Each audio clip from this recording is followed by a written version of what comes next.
Avant sa mort, Ip Man a finalement admis pourquoi il avait cessé d'enseigner à Bruce Lee. Une vérité bien plus complexe que ce que Hollywood a jamais montré. Pendant des années, le monde a célébré le lien légendaire entre ces icônes des arts martiaux, avec des films montrant un jeune Bruce Lee s'entraînant dans un temple secret sous la tutelle d'un maître éclairé. Pourtant, la réalité impliquait de profondes tensions culturelles, de féroces rivalités et les dures conditions de Hong Kong dans les années 50 qui finirent par créer un fossé entre eux. Dans cette vidéo, nous démystifions les légendes pour révéler comment d'anciens préjugés, des camarades jaloux et la pression de préserver le Wing Chun ont poussé Ip Man à prendre cette décision difficile. Rejoignez-nous pour découvrir l'histoire méconnue derrière ce moment décisif. Et posez-vous la question. Que se serait-il passé si Bruce avait achevé sa formation traditionnelle? Comment Bruce Lee a-t-il intégré les cours d'Ip Man? Bruce Lee a rencontré Ip Man pour la première fois au début des années 1950, alors qu'il avait environ 15 ans. À l'époque, Bruce n'était pas encore le pratiquant discipliné des arts martiaux que le monde connaîtrait plus tard. Il était simplement un adolescent plongé dans la vie tumultueuse des rues de Hong Kong où les bagarres de gangs et la violence urbaine faisaient en partie de son quotidien. Dirigeant un gang surnommé les 8 Tigres de Junction Street, Bruce s'était forgé une réputation de combattant de rue compétent, bien que ses techniques fussent encore brutes et non raffinées. Ce milieu rude l'a poussé à chercher un moyen d'améliorer ses aptitudes au combat, et cette quête l'a mené vers le kung-fu. Sa première approche du kung-fu ne se fit pas par un entraînement formel, mais plutôt en observant les autres se battre et en expérimentant des techniques par lui-même. L'un de ses amis les plus proches, William Chung, apprenait déjà le Wing Chun auprès du célèbre grand maître Ip Man. Reconnaissant l'esprit combatif et le talent naturel de Bruce, Chung proposa de le présenter à son professeur. Cette rencontre allait changer la vie de Bruce Lee. Il y eut toutefois une complication initiale. La mère de Bruce ayant des origines européennes, certains voyaient en lui un étranger. Dans le monde traditionnel des arts martiaux chinois de l'époque, il existait une règle de longue date interdisant d'enseigner aux élèves non chinois. Plusieurs des élèves seniors d'Ip Man s'opposèrent à l'admission de Bruce dans l'école. William Chung, convaincu du potentiel de Bruce, se porta garant pour lui. Grâce à cette intervention, Bruce fut finalement accepté dans l'école de Wing Chun d'Ip Man. Cependant, l'entraînement de Bruce ne débuta pas comme il l'avait imaginé. Plutôt que d'apprendre immédiatement des mouvements complexes ou des techniques de combat, il fut chargé de pratiquer une seule posture pendant plusieurs jours. Cela fut particulièrement frustrant pour Bruce, qui espérait acquérir rapidement des techniques applicables aux bagarres de rue. Il se plaignit auprès de son père de cet exercice apparemment inutile, mais rien ne changea. Malgré sa frustration, il continue à se présenter en cours et à répéter inlassablement cette posture. L'approche d'Ip Man était délibérée. Sa philosophie mettait l'accent sur l'importance de bâtir une base solide avant de passer à des techniques plus élaborées. En obligeant Bruce à se concentrer uniquement sur la perfection de cette posture, Ip Man lui inculquait la précision, l'équilibre et la structure qui deviendraient essentiels à sa future maîtrise des arts martiaux. À l'époque, Bruce trouvait cet entraînement fastidieux, mais rétrospectivement, il posa les fondations de ses innovations ultérieures. Ip Man lui-même enseignait rarement directement à tous ses élèves. Il réservait une instruction personnelle à ceux qu'il jugeait particulièrement prometteurs ou dévoués.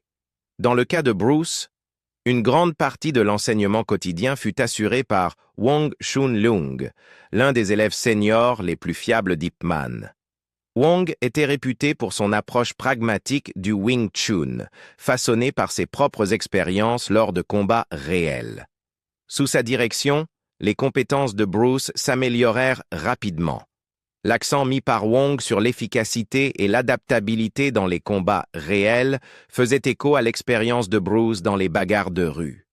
Au fur et à mesure de ses progrès, Ip Man commença à s'intéresser personnellement à son développement. Le grand maître reconnut le talent et l'enthousiasme de Bruce pour l'apprentissage.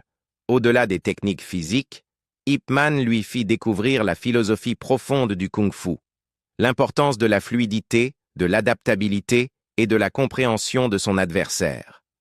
Cette base philosophique influencera plus tard de nombreuses idées célèbres de Bruce, y compris sa fameuse maxime « Sois comme l'eau ». La période pendant laquelle Bruce s'entraîna sous la direction d'Ip Man et de Wong Chun Leung se déroula parallèlement à ses études au St. Francis Xavier's College, où il fut encadré par Brother Edward Muss, qui entraînait également l'équipe de boxe de l'école. Cette période fut cruciale pour forger sa vision globale du combat. Tandis que le Wing Chun lui offrait un système d'arts martiaux structuré, ses expériences en boxe lui permirent de découvrir les techniques de coups de poing et les mouvements à l'occidental. Ce mélange d'influences sema les graines du développement ultérieur par Bruce de sa propre philosophie martiale, le Jeet Kune Do. Les années passées sous la tutelle d'Ip Man furent transformatrices. Bruce arriva à l'école en tant que combattant de rue brut et autodidacte, dont les techniques reposaient sur l'instinct et l'agressivité. Grâce à l'entraînement patient et structuré dispensé par Ip Man, cette agressivité fut raffinée en contrôle, précision et efficacité. Cette transformation fut autant physique que mentale. Bruce commença à percevoir le combat non seulement comme un conflit physique, mais comme une interaction dynamique nécessitant à la fois technique et adaptabilité. Pourquoi Ip Man a-t-il cessé d'enseigner à Bruce Lee? L'environnement de l'école d'Ip Man était non seulement exigeant en raison des méthodes d'entraînement, mais aussi à cause des conflits internes entre les élèves. La capacité naturelle de Bruce lui permettait de surpasser rapidement nombre de ses pairs, intensifiant ainsi leurs ressentiments. La jalousie était profonde et ses origines mixtes attisaient encore davantage le mécontentement. De nombreux traditionalistes au sein de l'école estimaient que les arts martiaux chinois devaient être réservés exclusivement aux personnes de pure ascendance chinoise.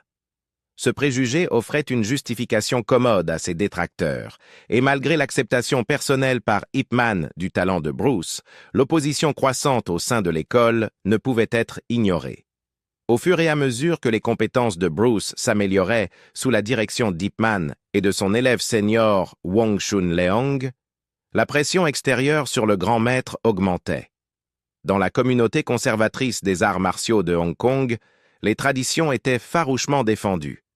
L'idée d'enseigner les arts martiaux chinois à une personne aux origines mixtes suscitait la controverse. De plus, la réputation de Bruce en tant que combattant de rue, aiguisé dans les ruelles violentes de Hong Kong et renforcé par ses succès lors de combats non officiels, exacerba la situation. Sa nature rebelle et sa rapide ascension dans les arts martiaux faisaient de lui un paratonnerre pour les critiques. Ses camarades et les pratiquants établis le voyaient tous comme une menace pour les coutumes et hiérarchies bien ancrées du Wing Chun. À la fin des années 1950, plusieurs facteurs se conjuguèrent pour créer une situation intenable pour Ip Man. Sa propre santé se détériorait, des années de consommation d'opium avaient fait leur effet, et il souffrait d'un cancer de la gorge. Enseigner devenait de plus en plus difficile pour le grand maître vieillissant qui avait passé des décennies à perfectionner l'art du Wing Chun. Parallèlement, la pression de la communauté traditionnelle des arts martiaux se faisait de plus en plus forte. Les critiques soutenaient qu'Ip Man compromettait l'intégrité de ses enseignements en s'associant à un élève qui ne respectait pas les normes de la communauté. Comme l'aurait déclaré un membre senior de l'école, enseigner à Bruce, c'est comme ouvrir la porte à tout ce qui n'est pas destiné à notre art. Bien qu'Ip Man n'ait jamais publiquement approuvé de tels propos, ce sentiment était omniprésent. Face à ces défis croissants, Ip Man prit une décision difficile. Plutôt que d'exclure complètement Bruce, une mesure qui aurait pu entacher davantage sa réputation, Ip Man choisit de prendre ses distances en cessant de lui offrir une instruction directe. Il organisa ainsi la poursuite de son entraînement exclusivement sous la direction de Wong Chun Leung. Cette décision fit de Bruce un paria au sein de l'école principale, le cantonnant à un environnement d'entraînement séparé.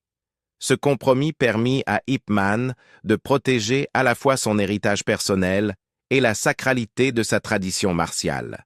Ce faisant, il s'assura que les controverses entourant la présence de Bruce ne compromettent pas la réputation globale de sa lignée de Wing Chun. Pendant des décennies, les véritables raisons qui avaient poussé Ip Man à cesser d'enseigner à Bruce restèrent l'objet de spéculations.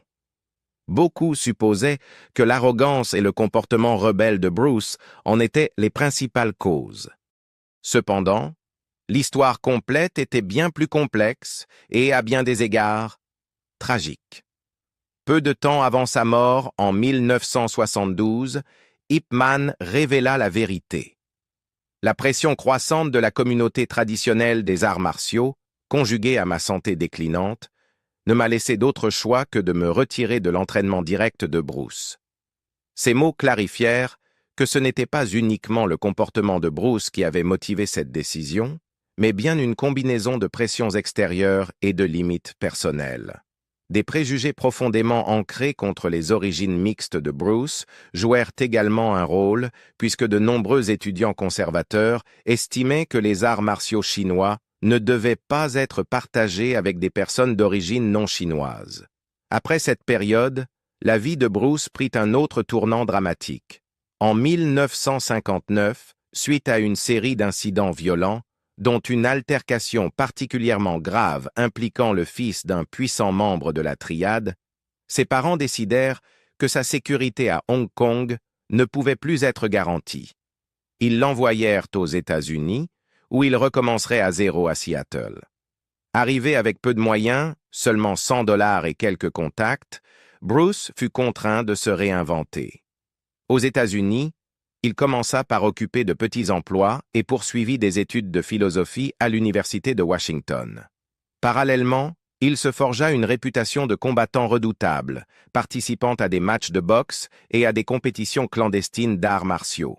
La rupture avec l'entraînement formel d'Ip Man ne mit pas fin à l'engagement de Bruce envers les arts martiaux, elle ne fit que rediriger sa trajectoire. À Seattle, Bruce finit par ouvrir sa propre école, le John Fan Kung Fu Institute. Cette institution rompit avec la tradition à bien des égards. Contrairement aux écoles d'arts martiaux exclusives et homogènes sur le plan racial de Hong Kong, l'école de Bruce accueillait des étudiants de toutes origines. Son approche inclusive était perçue comme un défi direct à l'ordre établi et alimentait encore davantage la controverse autour de ses méthodes. En redéfinissant son art sous le nom de Jeet Kune Do, ou la voie du point interceptant, Bruce cherchait à éliminer ce qu'il considérait comme des traditions superflues pour créer un système fondé uniquement sur l'efficacité et la praticité en combat réel. La prise de distance d'Ip Man vis-à-vis de Bruce n'avait pas pour but de le punir, mais de protéger la réputation de son école d'arts martiaux. La pression incessante des traditionalistes, combinée à la détérioration de sa santé, rendait impossible pour lui de continuer à fournir un enseignement direct sans risquer de diluer son art. Ip Man, le maître de Wing Chun, qui a façonné l'héritage de Bruce Lee. Alors, qui est vraiment Ip Man pour avoir exercé une influence aussi profonde sur Bruce Lee? Né en 1893 à Foshan, dans le Guangdong, Ip Man, à l'origine Ip Kai Man, a grandi dans une famille aisée qui valorisait l'éducation et la culture traditionnelle chinoise. Troisième d'une fratrie de 4 enfants, il fut initié dès son plus jeune âge à la discipline des arts martiaux.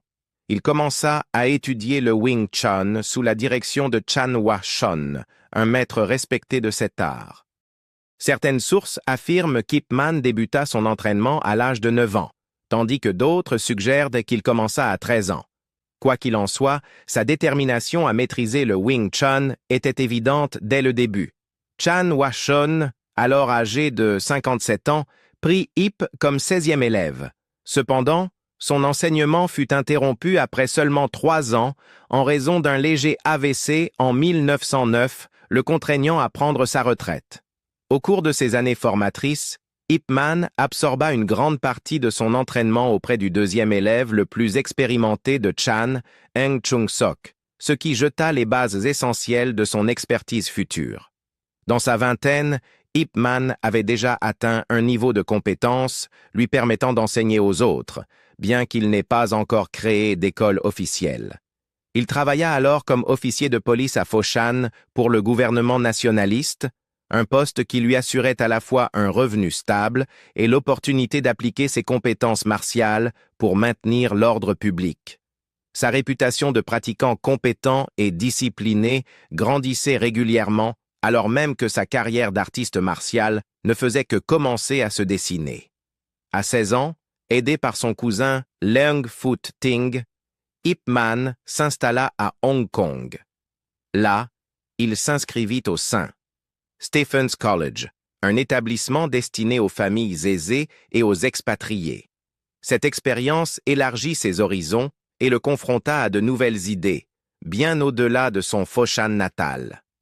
Peu après son arrivée, un camarade de classe nommé Lai l'informa d'un défi d'exhibition organisé par un ami du père de Lai. Le défi venait de Leung Bik, le fils de Leung Jan, qui avait été le professeur de Chan Washun. Ip Man accepta le duel avec enthousiasme. Cependant, la rapidité et l'habileté de Leung Bik le surpassèrent rapidement. Après 2 combats au cours desquels Ip fut vaincu, il se sentit embarrassé et découragé, et partit initialement sans commentaire. Une semaine plus tard, Lai expliqua que Leung Bik avait en réalité loué la technique d'Ip Man et souligné son lien familial avec Leung Jan. Ce retour d'information motiva Ip Man, qui commença à s'entraîner sous la direction de Leung Bik jusqu'à la mort de ce dernier en 1911. Ces années d'entraînement rigoureux furent essentielles pour affiner ses compétences et approfondir sa compréhension du Wing Chun. En 1916, à l'âge de 24 ans, Ip Man retourna à Foshan et reprit sa carrière d'officier de police. Pendant cette période, il commença à enseigner le Wing Chun à ses amis, subordonnés et membres de sa famille. Bien qu'il n'ait jamais établi d'école d'arts martiaux officielle à Foshan, ses cours jouissaient d'une excellente réputation. Ses premiers élèves, parmi lesquels Lok Yu, Chow Kwang Yue, Kwok Fu, Lun Ka, Chan Chi-sun et Lui Ying, contribuèrent par la suite à la diffusion du Wing Chun à Foshan et dans l'ensemble de la région du Guangdong. Certains d'entre eux émigrèrent même à Hong Kong, même si tous ne se lancèrent pas dans une carrière d'enseignant. Ip Man épousa Cheung Wing Sing, et ensemble, ils eurent plusieurs enfants, dont Ip Chun et Ip Ching. Cependant, sa vie personnelle ne fut pas sans difficulté. Le climat politique tumultueux de la Chine du début du XXe siècle commença à l'affecter. Pendant la guerre sino-japonaise, Ip Man prit parti pour le Kuomintang. Des rumeurs circulent selon lesquelles il aurait rejoint le Bureau central d'enquête et de statistique dans le Guizhou en 1938, puis serait retourné à Foshan en tant qu'agent de renseignement infiltré, bien que les détails restent controversés. Ce qui est certain, c'est qu'il passa quelque temps chez son élève Kwok Fu pendant le conflit, avant de revenir à Foshan lorsque les hostilités prirent fin. Après la guerre, Ip Man servit pendant plusieurs années en tant que capitaine des patrouilles de police de Foshan et en 1949, il entraîna même son second fils, Ip Ching, démontrant ainsi son engagement à transmettre le Wing Chun. Cependant, avec la victoire du Parti communiste chinois lors de la guerre civile à la fin de 1949, la situation politique changea radicalement. En raison de ses liens avec le Kuomintang, Ip Man, sa femme et leur fille aînée quittèrent Foshan pour Hong Kong via Macao en 1950. Ce fut un tournant majeur dans sa vie. À Hong Kong, l'expérience d'Ip Man fut radicalement différente de la stabilité relative qu'il connaissait à Foshan. À 56 ans, il peina à trouver du travail. Son expérience d'officier de police ne se transférant pas aisément dans ce nouvel environnement. Grâce à l'aide d'amis, il obtint un emploi dans un restaurant et noua des liens via l'Association des travailleurs des restaurants de Hong Kong. Durant cette période, Ip Man développa une addiction à l'opium, ce qui aggrava ses difficultés financières. Pour subvenir à la fois à son addiction et aux besoins de sa famille, Il commença à enseigner le Wing Chun de manière plus ouverte au début des années 1950. Ses premiers élèves étaient principalement des membres démunis de l'Association des travailleurs des restaurants et de jeunes hommes en difficulté issus des rues. Des personnes qu'il espérait détourner de la violence des gangs. Bien que beaucoup ne soient restés que brièvement, certains finirent par acquérir suffisamment de compétences pour ouvrir leur propre école, contribuant ainsi à la diffusion du Wing Chun à Hong Kong. Au milieu des années 1950, la vie personnelle d'Ip Man se compliqua encore lorsqu'il entama une liaison extra-conjugale avec une femme connue simplement sous le nom de Shanghai Po. Cette relation donna naissance à un fils, Ip Siu-hwa. En 1960, sa femme Cheung mourut d'un cancer et par la suite, ses fils le rejoignirent à Hong Kong. Au fil des années 1960, la réputation d'Ip Man s'améliora, attirant des élèves plus aisés et mieux éduqués. En 1967, lui et plusieurs de ses élèves créèrent la Wing Chun Athletic Association pour aider à atténuer ses difficultés financières, une mesure que l'ancien élève Duncan Leung résuma plus tard en déclarant « Ip utilisait l'argent des frais de scolarité pour soutenir son addiction à l'opium ». L'influence d'Ip Man allait bien au-delà de ses difficultés personnelles. Parmi ses élèves notables figuraient Shu Shongtin, Lok Yu, Wong Shun Leung et Bruce Lee. Ce dernier, en particulier, attribua à Ip Man l'enseignement de l'art du détachement et l'inculcation d'une compréhension profonde du kung-fu. La célèbre maxime de Bruce, « Sois comme l'eau », reflète les principes fondamentaux de simplicité, de franchise et d'adaptabilité qu'il avait appris d'Ip Man. Ip Man est décédé le 2 décembre 1972 dans son logement situé au 149 Tung Choi Street à Hong Kong, succombant à un cancer du larynx seulement 7 mois avant Bruce Lee. Il fut inhumé à Wo Hop Shek à Hong Kong. Aujourd'hui, le musée Ip Man, situé sur le terrain du temple ancestral de Foshan, conserve de nombreux artefacts de sa vie, et son héritage continue d'inspirer les artistes martiaux du monde entier. Le parcours d'Ip Man, de ses débuts à Foshan, en passant par ses luttes ultérieures et son succès final à Hong Kong, témoigne du pouvoir durable d'un entraînement martial discipliné et de l'influence profonde qu'un enseignant dévoué peut avoir sur les générations futures. Avant sa mort, Ip Man révéla enfin pourquoi il avait cessé d'enseigner à Bruce Lee. Lors d'une rencontre finale émouvante à Hong Kong, un Ip Man affaibli, esquissant un léger sourire, répondit à la question sincère de Bruce. « Me considères-tu toujours comme ton élève ?» Ce moment résuma le lien profond entre le maître et son élève, un lien façonné par la tradition, les épreuves personnelles et la nécessité de préserver l'intégrité du Wing Chun. Bien que sa décision de prendre ses distances ne fût pas un rejet, mais un choix difficile dicté par une pression immense et des problèmes de santé, elle nous amène à nous demander « Et si Bruce avait terminé sa formation traditionnelle? Aurait-il révolutionné les arts martiaux de la même manière ?» Partagez vos réflexions ci-dessous et rejoignez-nous pour continuer à explorer les légendes qui se cachent derrière ces figures emblématiques.